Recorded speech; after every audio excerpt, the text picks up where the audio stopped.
Hi, and welcome to the International Schools Podcast. I'm here, as always, with John Micton. John, how are you doing?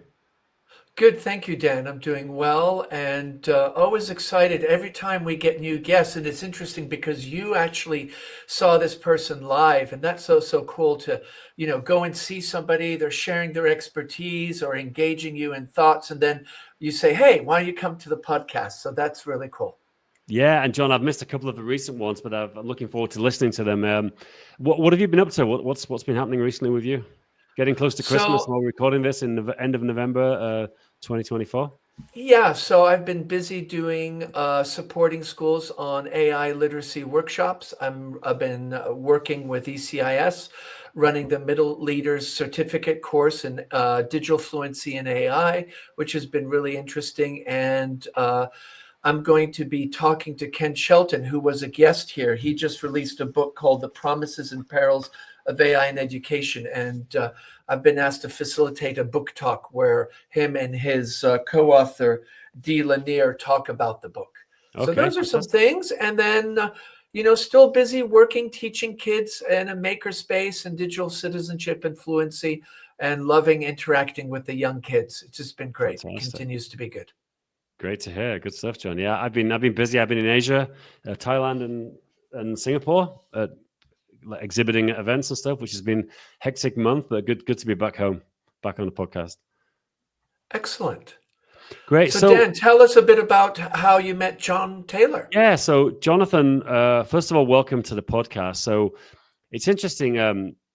My son's actually called Jonathan Taylor, so kind of a strange coincidence. And, I saw this week, we got an email from the school, and it was like, Jonathan Taylor is giving a talk on child safety. And I'm like, what? Like, he's the least qualified person to talk on this subject. I thought it's like my son was doing a talk, and I'm like, oh, okay, well, now I got it right.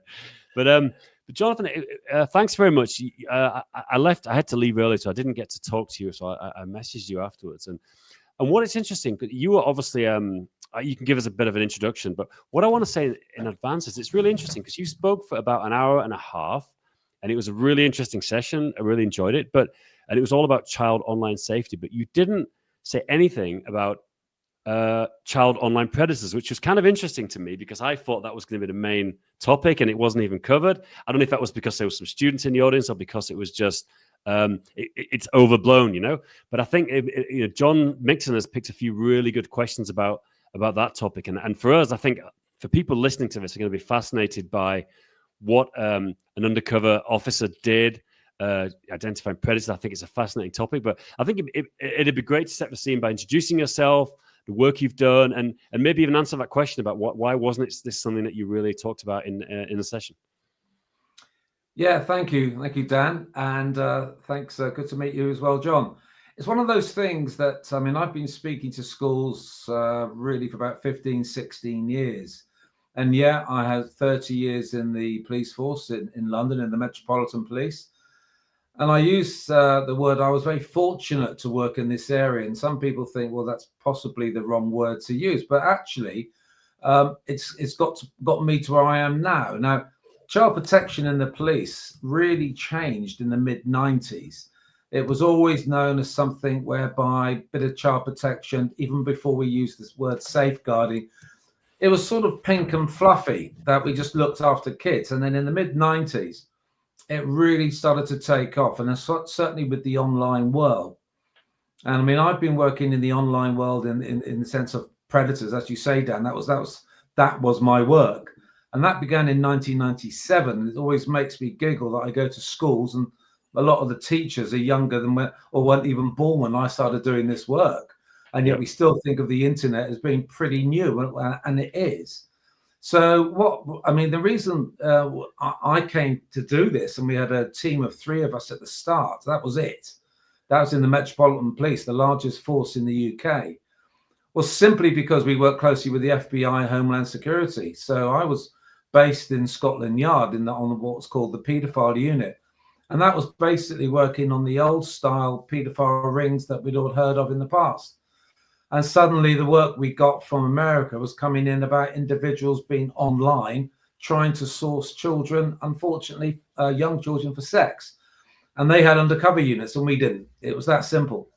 And so when a case came in, And it's the case of Luke Sadowski, who was actually a trainee primary school teacher.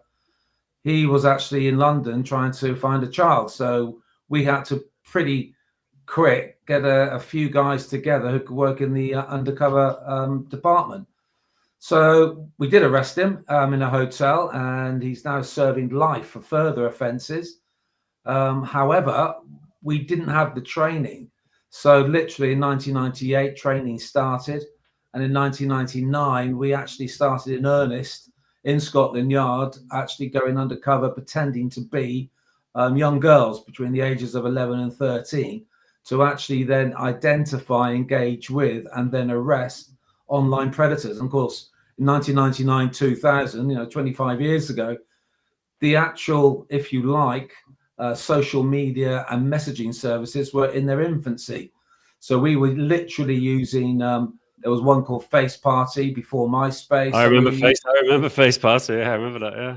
Yeah, and we were using Yahoo Messenger and then into MSN. So it was quite small, but yeah, it was quite a unique thing to do because it was as a grown man, it was always very odd pressing keys and having somebody around the world talk to me. I didn't ever experience that. So that's how it all began. Right. Interesting.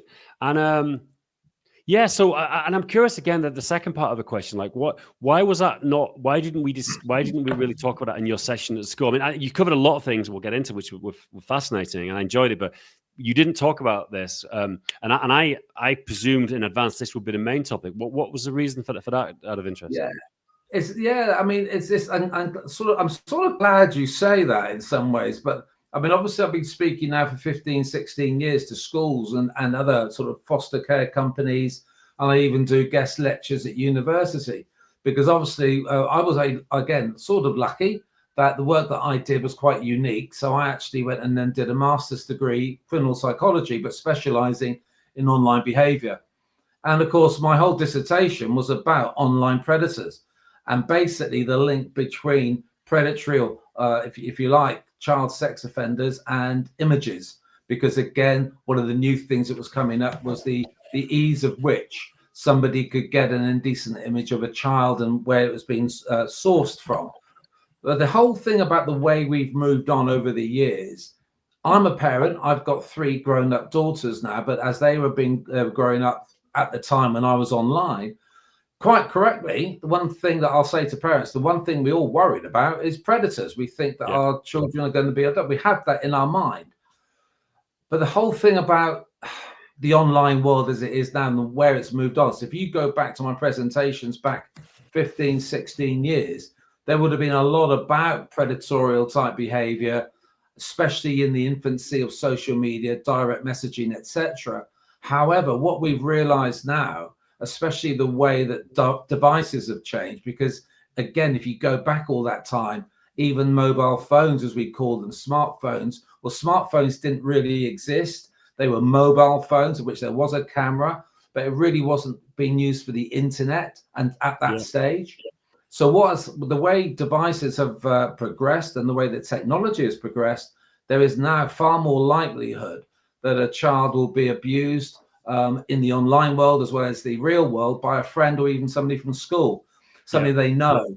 So actually, when you start to look at the possibility of online exploitation, all the way from stranger danger, all the way down through imagery, self-generated imagery where we are now, and you've got bullying down to your digital footprint being damaged, there is so much scope for a child or a young adult to actually suffer a possibility of exploitation, which includes perhaps not even getting their job or getting to university because of cyber vetting.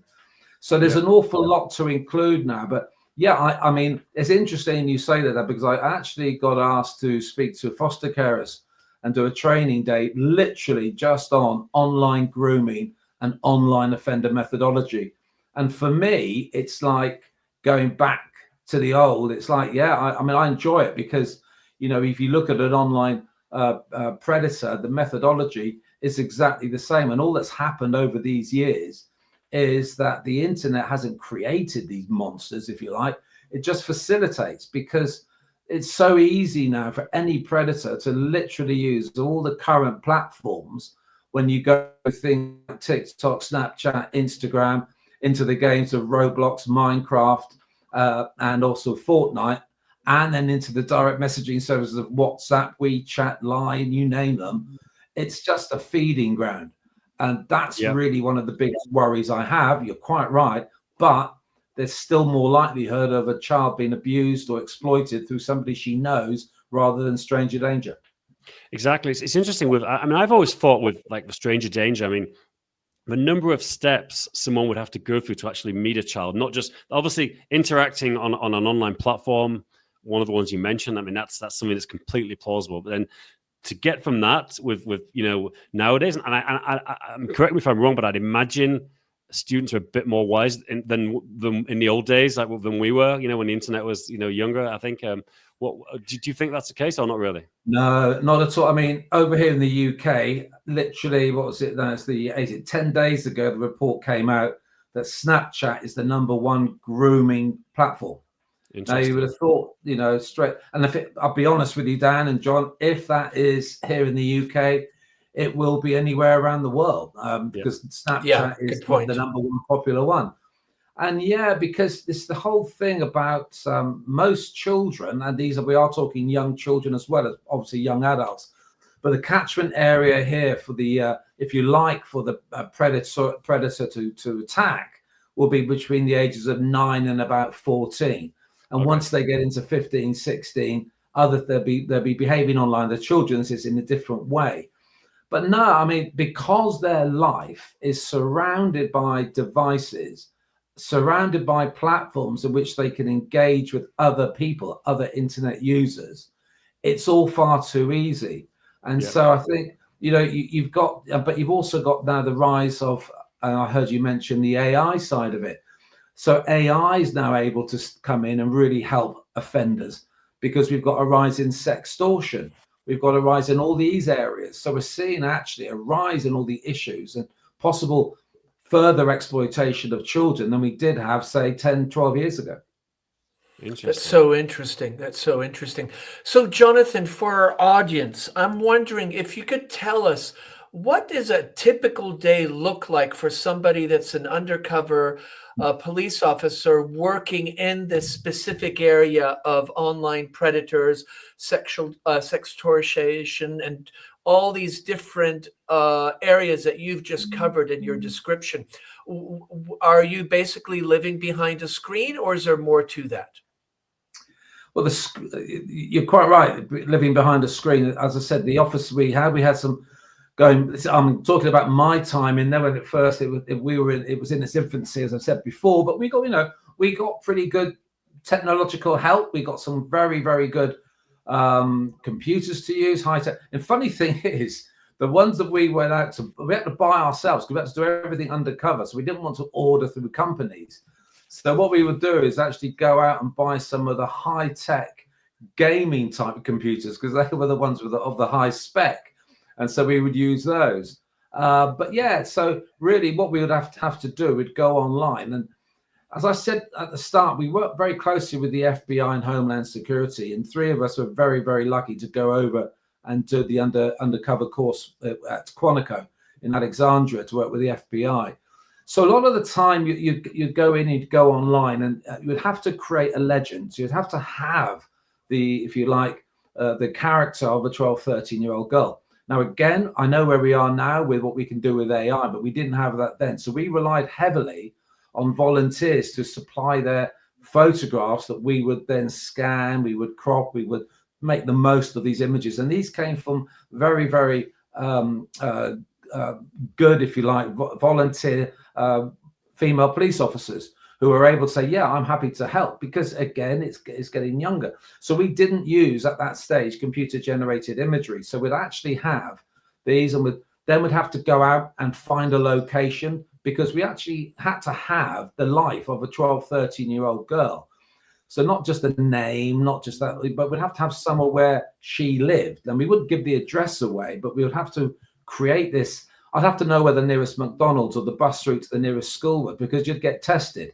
These online predators, whilst I said it facilitates and it's easy for them to operate, they would test us. And you've got to bear in mind, I remember one case I was dealing with. It was actually another police officer who literally worked 3 miles from where I was online, and he was very suspicious. We had a lot of professional people who were, obviously suspicious. So our legend would have to be pretty damn good, and we'd get tested. Now, again, because it was a long time ago, there were no such things as webcams, but you used to get those webcams that would attach to your computer. And one of the first questions we would ever get from an online predator would be, have you got a webcam? We would say no, but of course, what we would have is PO box type addresses where we could get one delivered.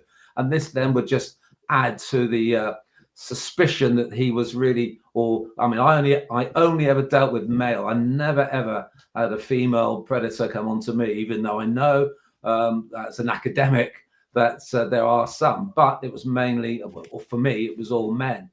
So we would just go online and you would literally, as I said to Dan, he remembers Face Party, progressed into things like MySpace.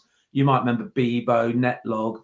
I mean, literally, you would just go into these places with a good legend or a good profile. And if you leave it open, they will come to you. They would literally add you and add you and add you. And would you have like multiple windows on at the same time? Would you be having multiple conversations like simultaneously?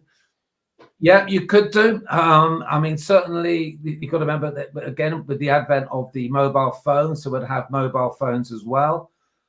So you'd literally be talking to the gentleman. Now, the law was quite specific in the area of sexual grooming of a child, that you'd have to have two chats online.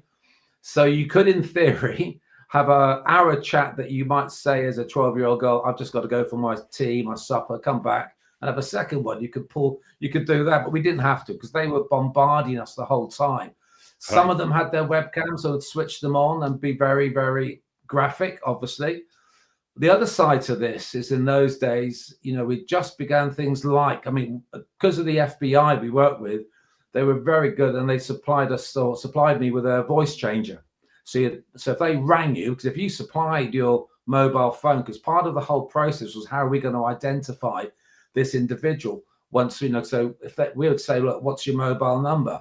So they would then obviously ring us at some stage. If you plan that, plugged it all into your wonderful new technology, you could sound like a 12, 13-year-old girl. And my wife always tells the story that when I set this up for the first time ever, I tested it out was my wife by ringing home to say to her to pretend to be a friend of one of my daughters. And it worked. It was a very, very good bit of technology. So we had all this, so we would actually be. Now, I was only talking literally 2 days ago, and somebody said, "Oh, you're talking about entrapment?" I said, "No, not at all. It was far from it, because we would be very passive. Because what would a 12, 13-year-old girl do? They would be very, very monosyllabic in many ways, very much whatever, and so you get into that habit. And of course, it was very much about things like ASL, and you." Because it was very strange, because we were pioneers of this. It was like, I haven't spelt that correctly. Well, a 12, 13-year-old girl would care about that. So as long as it sounded correctly phonetically, it didn't matter. So yeah, we would. And then but the other side to this, which again, I've got a very, very wonderful wife, very understanding at the time. I would come home with 5 mobile phones, even though I wasn't getting paid. 12 and 13-year-old girls have access 24/7 if they've got a mobile phone. Yeah. And of course, we are pretending to be or portray a very vulnerable child, if you like. So even Christmas Day, I'd have to disappear off, say to my wife, I just got to go off and do a few text messaging like this, because I had a young family. Yeah. So you've got to have that life. You can't just dip in and dip out. You've got to be that age literally the whole time. And this is how we progressed. And eventually, Dan, John, what would happen is they would commit the offence, which would be, I want to meet you for this. And would have to literally be that explicit. What do you want to do? Because this is the way the law was. They have to engage twice and then actually travel from where they were coming in the UK, from north of England, or even one case was the Isle of Man, wherever they were. They had to be travelling for the reason is to have a sexual experience, if you like, with that child, even though the child did not exist. So therefore, what we would have then is a surveillance team that would go to the address and follow them to that location. Wow. Now, John, Sorry, John. Jonathan, when you talk about, you had to be that 12-year-old adolescent, and you said, so in other words, your settings were very open. Everything was very likely set up public, so there was a lot of access. How much time did you spend? I mean, you mentioned that you had 3 daughters. How much time did you do like sociology and psychiatry and psychology around that generation? Because to really make yourself believable, there are a lot of innuendos and subtleties that I'm thinking if I was an adult male and didn't have daughters, it would be really hard for me to know what they're in and not in. I'm just curious, how did you train yourself to be that uh, real in some ways, authentic? Yeah, it was about doing it yourself. I mean, my daughters knew not then, but they know now what I did, and even things like on a Sunday morning or whatever it was, or I'll be at home. Part of your legend was you had to have certain things that a 12, 13-year-old girl would be very much into. And for me, it was Hannah Montana, Best of Both Worlds. So I'd watch that regularly just with my daughters. They thought I was interested. They'd be picking things up. I had to be into music. For me, it was Avril Lavigne. So even knowing the first song that she danced to at her first marriage. So you had to do all this background work. But of course, then you've got the medical side of it. You've actually got, a young teenage girl going through change. And so you have to understand that. Even to clothes, I had to decide whether I'll be wearing a training bra and that type of thing. I know it sounds a bit, but that's what we had to do. We had to understand the life of a 12, 13-year-old girl, even though we knew that character, that profile would only last with me for about 12 months because we didn't have enough photos to actually show. Because the whole thing of what a child does online, and Dan, you touched on it at the start, was about the fact that they are, and what you said there, John, they are vulnerable. So therefore settings would be open. There'd be no privacy whatsoever. They'd want to be online 100% of the time. And that's where we are today, because most of these children who 60, 70% of children currently haven't got parents who know what they do online. So they have this freedom. So yeah, so there was a lot of work John had to do in the psyche of it, of what a 12, 13-year-old girl would be like. And it's quite graphic when you think, because once you would get asked these direct questions of whether that girl I was playing had started her periods yet, and if that was, then the target he would not then arrange a meet for that time. So you had to have all these sort of conversations that went around it. So but they knew what they were doing, and they knew what to aim for, because that was their goal. So a lot of time. And the funny thing, I get asked an awful lot about what about these vigilante groups. Well, I've been interviewed many times by TV companies, and I said, well, the problem with vigilantes is there's no risk assessing. You've got to understand that as an undercover officer, you have somebody backing you up, and you'll have a superintendent, and you have a senior officer overseeing everything, and a team behind you. And the minute any child was in danger, so if we identified where they lived and they'd already committed an offence, even a lesser offence than actually travelling for sex with a child, if they had access to children, that could be their own child, or it could be through their profession of being a doctor or a teacher, etc., we would arrest straight away. We wouldn't have a child put in any risk. Whereas vigilante groups don't look at it that way. They really want that big video, that big play, look what we've done in this shopping center. So that's where, because we also realized that we had to have this surveillance team, because some of the times you pick up evidence, because they would stop at a chemist to get contraception. They would stop and pick up these presents for a child. So you get good evidence from a surveillance team.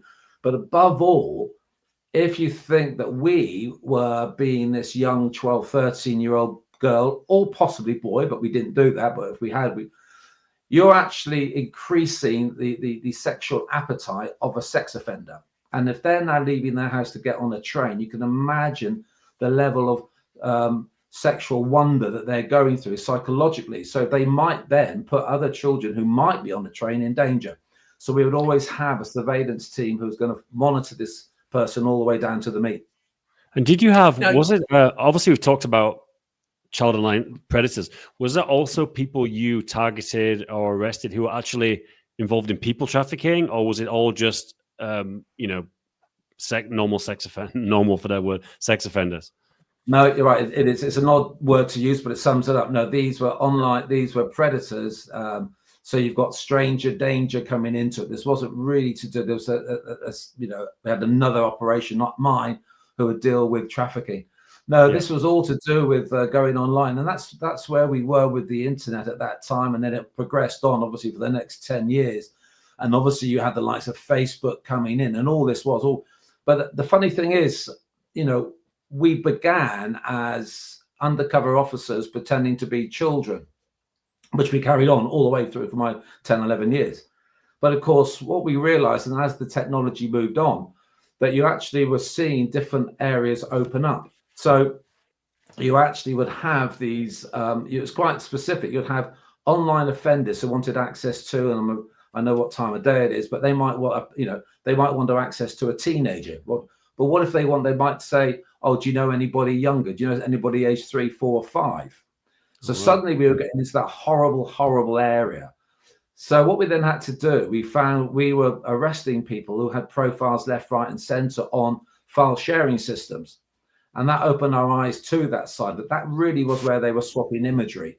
And of course, you do have an awful lot of horrible predators on there whose only interest is to actually meet and abuse even babies to about 5 years of age. Now, the problem you've got with that, you can't actually pretend to be a 5-year-old online. So what we then had to do was change tack and we had to become online sexual predators ourselves. So we would infiltrate all those areas. So that was the new side to it. And that started sort of around about 2005, 2006. So we were then starting, of course, what you're saying then about trafficking is, well, you then had people who were willing to supply children, their own normally, to another predator. And that got to some dark times. That became, if you like, for us, for me personally, more psychologically challenging, because I was online pretending to be an online predator, and I also had to be that victim. So you have these, you can imagine what sort of chats we were having and what we had to witness and see. And these aren't nice things. And we were very fortunate to have some sort of very good psychological help, as well as some good backup and good management. So, Jonathan, when you were going through all this and you're describing some very intense things that are heart-wrenching and also quite concerning, you had to come home, you had 3 daughters, you had lived in a neighborhood, you had to be, Miss Dad. How did you kind of juggle that? And and I assume that today your colleagues and other people in the forces around the world doing this incredible work also are facing this. How do you juggle dealing with such a dark world and in some ways, I'm going to be honest, a sick and really gruesome group of people? How did you manage to keep some balance and perspective? Yeah, every 6 months, all of us, well, I say all of us, there were 4 of us at this stage, we would actually have an appointment with a psychologist or psychiatrist to sit down, and they would we'd talk about things. It didn't have to be specific to what we were doing. And it's funny, at the time, John, I just started doing my master's in criminal psychology. One of the wonderful things you pick up on is what they call detachment. And of course, this is this thing that everybody has to a degree. And what we all then realized is we have the ability to detach ourselves from what we were doing to our real life. So I would be at home and I would be upstairs making these phone calls, having these conversations, but I'd be able to go back downstairs and just be the father.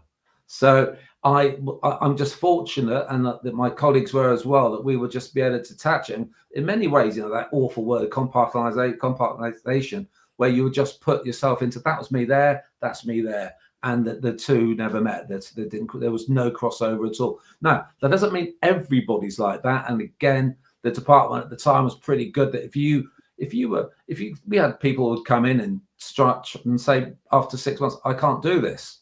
And, fair play. That's no slow on their character, because some people can, in that sense, have that psychological detachment from that role they're playing to be the normal person, but other people may not. So I think it was all that, rather than a deliberate ploy of mine or a skill.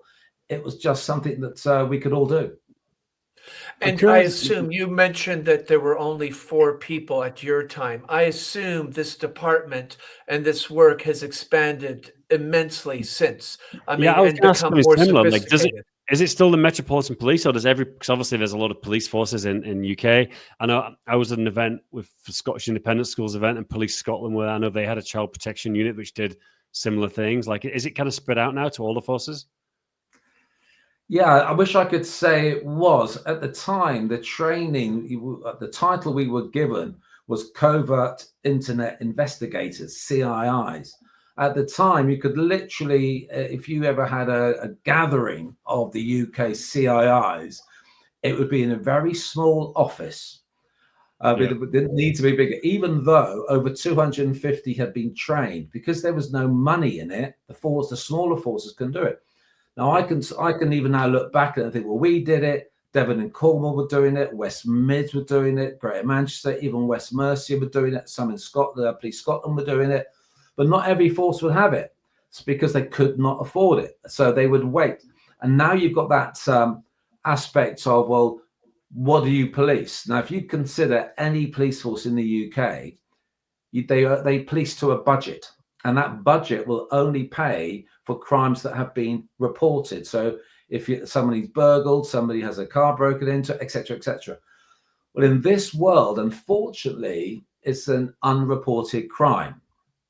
And that's the reason why it doesn't get policed, because no reports go in and nobody rings the police and say, you won't believe what I've been looking at today. It's all because they've committed an offense. So you've actually got this whole situation that it's completely unreported, and yet we've got an epidemic. You'll hear all these stories over the years that every single image of a child is a crime scene, and I actually agree with that. So therefore, you've got literally on the internet at the moment anywhere up to 1 billion crime scenes that aren't being investigated. And it wasn't just us. If you consider that CEOP began, the Child Exploitation Online Protection Service, they were under Jim Gamble, and Jim, he was the head of it. He set up. They then expanded into having proactive CIIs, which meant we go online pretending to be rather than react to a report that comes in. Well, CEOP now come under the National Crime Agency, and they do a marvelous job, but it's far more reactive than proactive. So if you look at the forces I've mentioned, they no longer have their own. So actually, the numbers have decreased over the years rather than gone up. But they have, the NCA and CEOP there, they work very closely with. We don't have long enough for me to give you examples of what I think should happen, or perhaps what's happening, which it's just the fact that over the last 20 years or 25 years, if you can imagine the advances in technology, the advances obviously in devices, as well as things like social media, direct messaging, gaming, communities, AI, VR, augmented reality. This is just, but we cannot keep up either through legislation or through, if you like, proactive police. It just cannot, because the police forces have come down. There's no money. So therefore, you've got the whole. I imagine it's complicated by the international aspect. I mean, I'm in the Czech Republic, John's in Switzerland. There's easy, cheap flights around everywhere in Europe. So I'm sure like these things fall into different jurisdictions as well, and every country is going to treat it differently. Yeah, it's in fact the grooming law. If you imagine when we first, that case, I mentioned Luke Sadowski, the 19-year-old training primary school teacher. What was interesting about him, that meant we had to change our legislation, because he was trying to have sex with a 10-year-old blonde girl, quite specific, but he was charged with the attempted procuration of a woman under the age of 21. So you imagine the law at the time did not match what the actual requirement was, or what these people were trying to do. So he didn't even go to jail. He didn't get a prison sentence. He was physically on prison remand, but by the time he went to court and pleaded guilty, he was let out. But we didn't even have a sex offender register in those days, so no one knew where he went. So there was no control. So in 2003, they changed the law. We introduced the Sex Offences Act 2003, which included Section 15, specific sexual grooming of a child.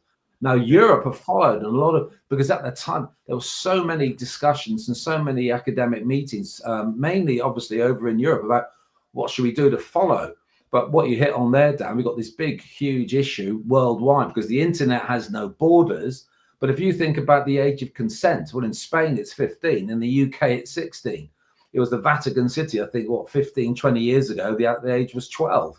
So we've got all these issues worldwide when it comes to legislation that will always cause an issue. Germany, I think, still are actually one of these things where for an online offence to be committed, it has to be committed live and be seen or heard by the police. Well, this isn't going to work. So we've got all these legislative issues because of the inconsistency within Europe and worldwide. And this is, so there's this decrease of resources. And as you say, it's really hard to keep up with all these technologies and these advancements and the kind of the sophistication of a lot of these predators. Has it always been the same, or do you think now with the technology and the ease actually to disguise yourself through VPNs and say AI imaging, etc., do you think it's gotten more sophisticated and there's an increase in it? I think that there's definitely an increase in it. Definitely an increase in, if you like, downloading, distributing, and communicating with others with images of children being abused. And it was the late, great Ray Wire who said that the only reason somebody looks at an indecent image of a child is so they want to have sex with them. Again, it's something I actually agree with, because everybody I ever was involved with had indecent images of children on their computer, which was 115 at my study. So 150 individuals. So therefore, if you think, well, if technology has increased tenfold, thousandfold, then of course it's made it easier for them to offend. And you mentioned VPNs. Well, therefore, if you want to use 38 VPNs, you use the dark web. And of course, the funny thing about this area of crime is the fact that you don't get an informant. If you've got a drugs team, or you've got armed robbers, you'll get somebody who wants to go to the police and say, I want to give information about this. You don't get any here. You never get an informant, because that means they're already committing an offence themselves to be there. Because somebody can be part of an armed robbery team and pull out and say, I want to give you information. They haven't committed an offence. Whereas in this world, if they say, yeah, I'm involved, they're going to get charged. And so, and of course, I guess they could do it anonymously. They could give anonymous tips and things. Does that happen or not really? You'll get some, and they tend to go to there will be sort of anonymous tips that will go to mainly to online. But of course, you've got things like Stop It Now, which are helping to try and help people if they feel they have got a feeling that they want to actually have sex with a child. And it's a great organisation, but of course, even they promised the individuals, well, we won't tell the police about you. You've then got the Internet Watch Foundation, who do many reports. And the funny thing about, you mentioned technology, was the Internet Watch Foundation came out last year.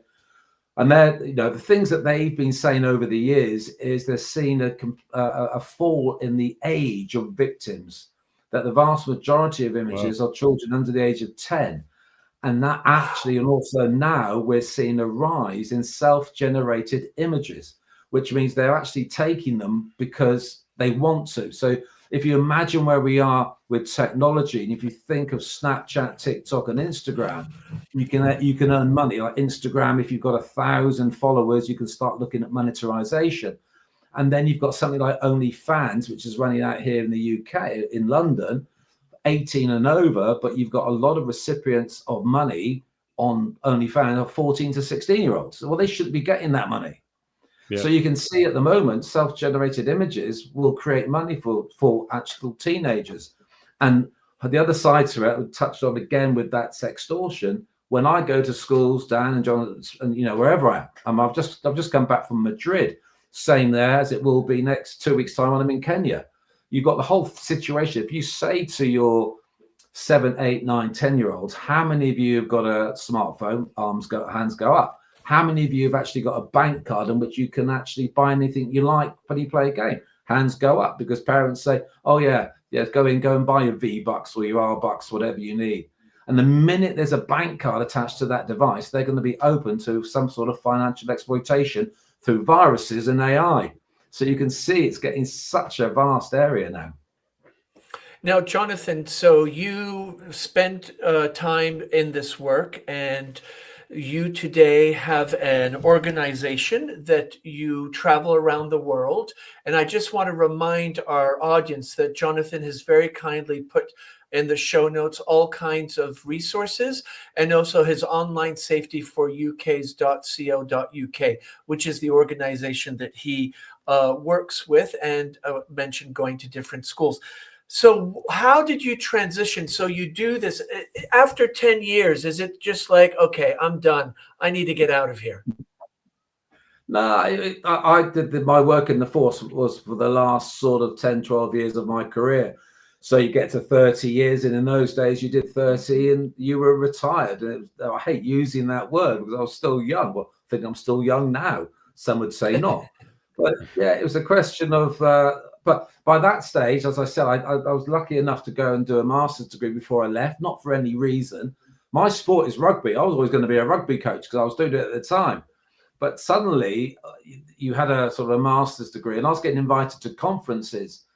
And suddenly all these organizations are opening up. There's a wonderful one called COBIS, which is the Council for British International Schools. You've got the BSME, British Schools in Middle East. You've got FABISIA, Federation of British Schools in Southeast Asia. I didn't even know, if you like, there were British schools abroad. I didn't even know they existed 25 years ago. So because I was doing conferences, you're starting to meet these people. But I was already going into some schools in the UK just to give some what was then e-safety advice. So that's how it began. And the next thing you know, you're saying, well, can you come and do this? Can you come and do that? And what's changed for British schools or anybody looking at that is the fact that there's a document now, it's been going on for about 14 years, called Keeping Children Safe in Education. It's created by Ofsted. It's an annual document that comes out and says this is what schools should be doing. It's what schools will be inspected on.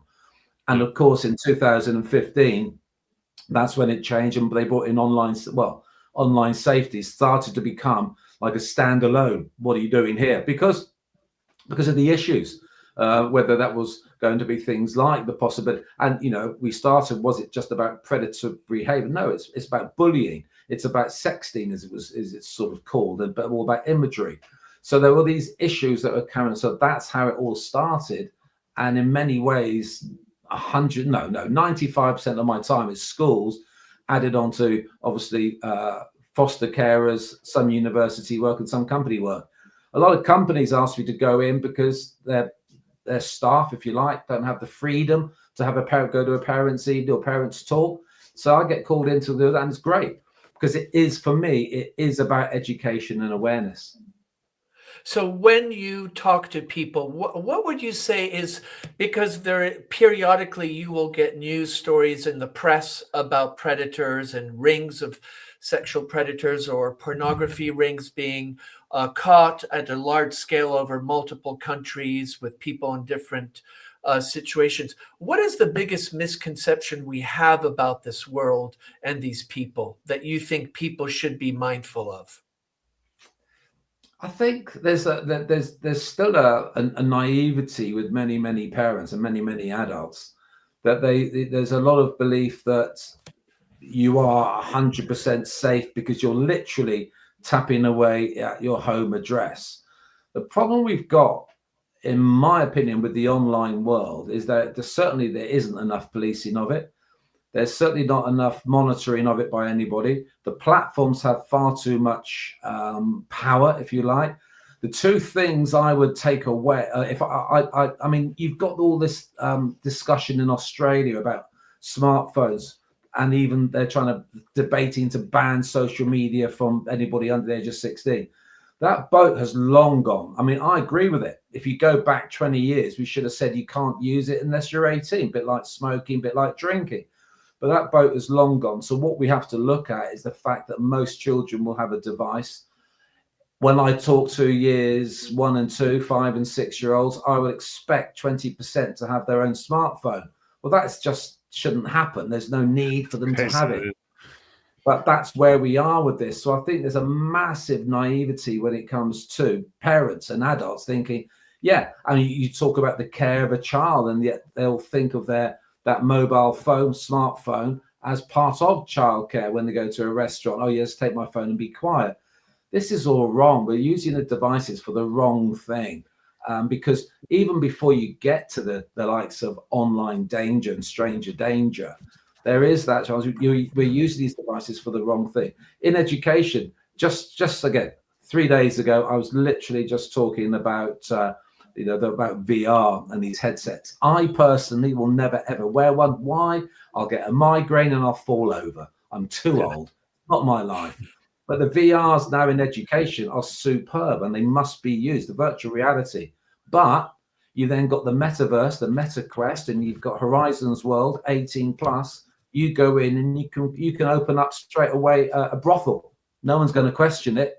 So all these little areas now where children are able to access, parents have no idea what goes on because they're not there as well.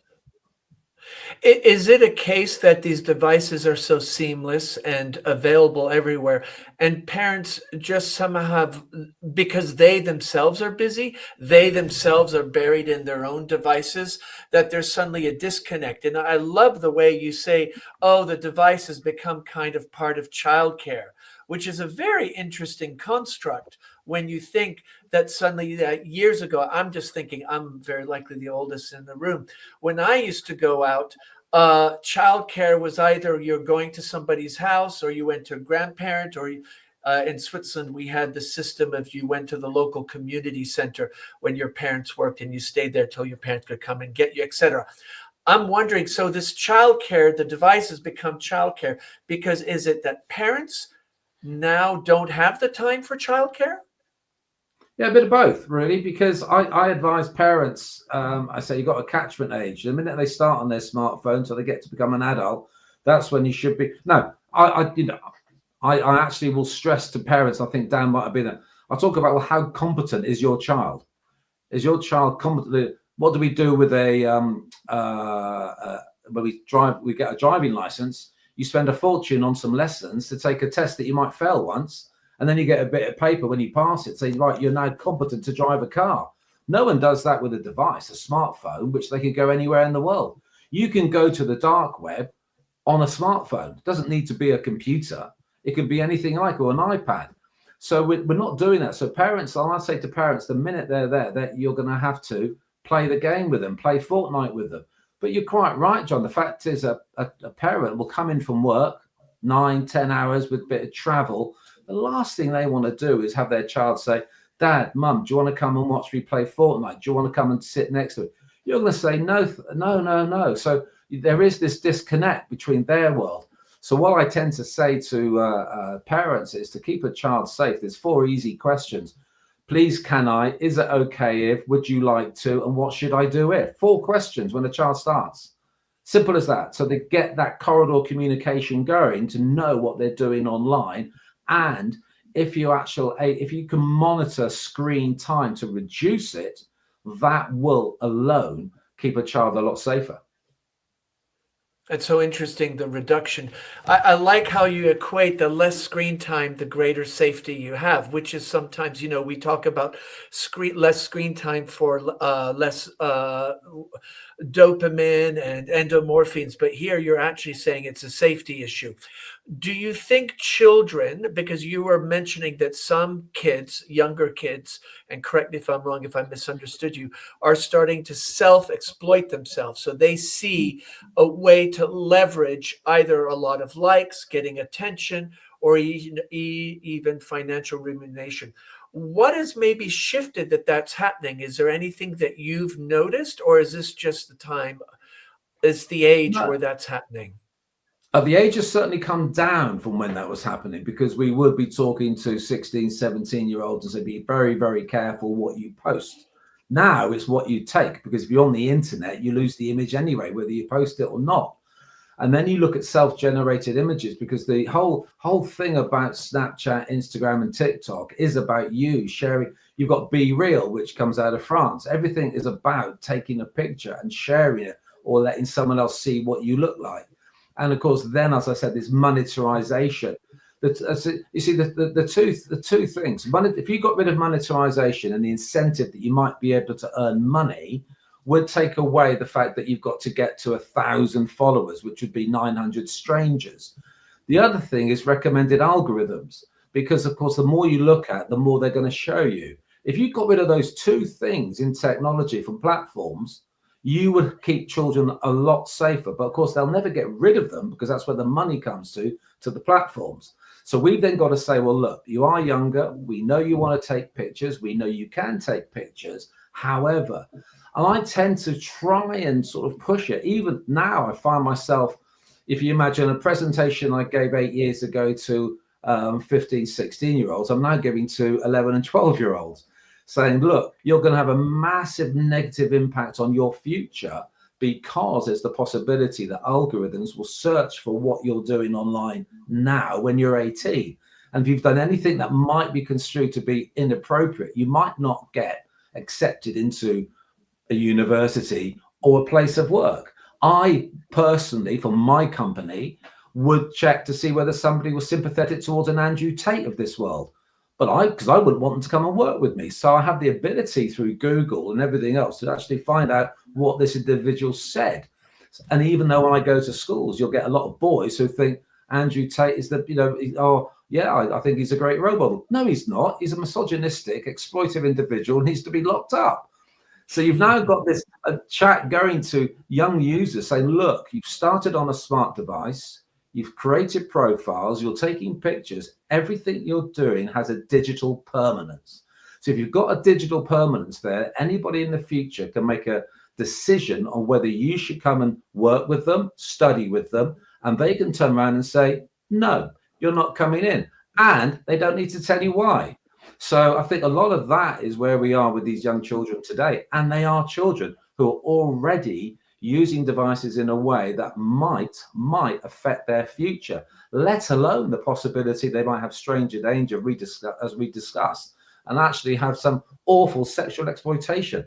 It's a hell of a world for our children today. And I'm just so glad that, one, I didn't have it, and two, my daughters were just before the outbreak of these smart devices.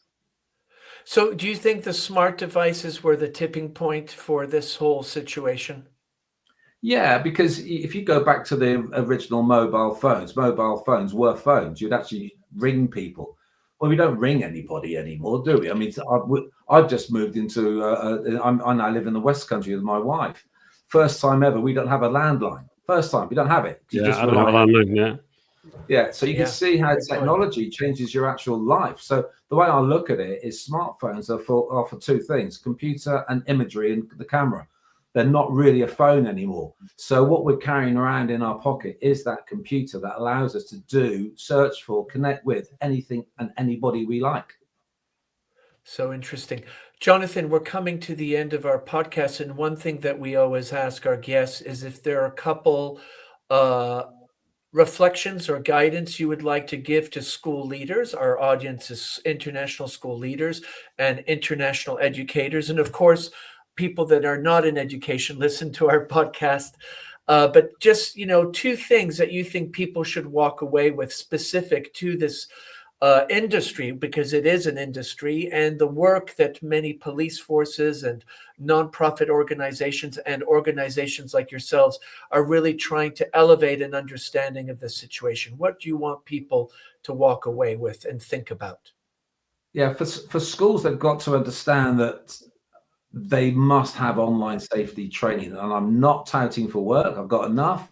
They must have it, which is, if you go through what's now required of any school, and that's because of best practice, let alone if they're a British school, is workshops years 1 to 13, parent evenings and awareness talks.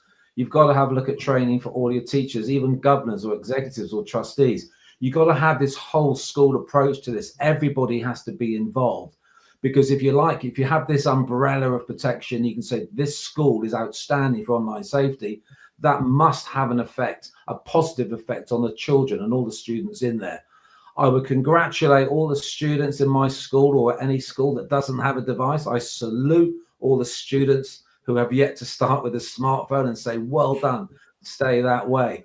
And then for all of us, whether you are, as you say, a school leader or whether you're just a parent, in that sense, then what we must take away from the world of online safety talks is that, yes, but stranger danger exists, but actually we've now moved on. We've moved on into the areas of further or possible other types of online exploitation, all the way down to that digital footprint, that digital tattoo that they might rely on in the future.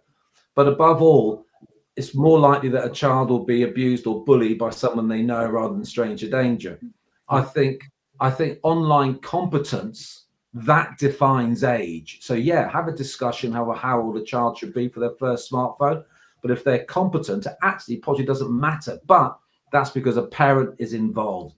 And that alone will build resilience in that child who will know what to do should something go wrong. Thank you, Jonathan. I just want to remind our audience, do check out the show notes. And Jonathan Taylor has an organization called Online Safety for Schools.co.uk, and some great resources. And also, if you're interested in getting Jonathan to come and share and engage with your community. And I know, Dan, it sounds like that really was quite a good session with the parents of your school. Yeah, it's very good. Yeah, I enjoyed it, definitely. So thank you so much, Jonathan, for coming. We really appreciate your time, and really, I applaud.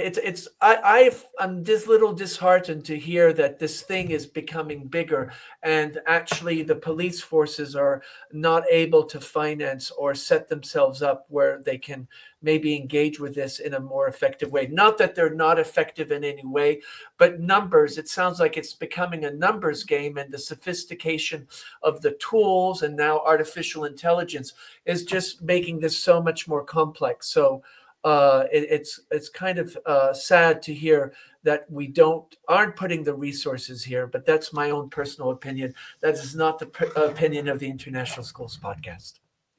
Dan. Yeah, no, that was great. It's interesting, as a parent, because it's also not, there's no simple answers to this, because my son is still young, but he's really into robotics and technology and stuff. And like, I know kids a few years older than him who've got unlimited internet access at home, but they've ended up contributing to open source projects, and they've ended up starting businesses, and they've got complete unfettered internet access to all, because this, to do things like that, you've got to have access to online chat. So I can, like, it can have phenomenally good effects for children, but there's also a huge danger. And I think it's never an easy answer of just, okay, no online access, no unrestricted online access. There's a lot of gray areas here, and a lot of it depends on the child. I agree, Dan. And one of the big things I might try to stress to parents is, because what's happening within schools, they are going down the AI and the VR route. A lot of parents will say, "Oh, hang on a minute! You're allowing you're telling me to get a tablet or a computer for school? Hang on a minute! When a child is at school, virtually all schools now will have filtering and monitoring, which means the internet access whilst they're at school is completely safe.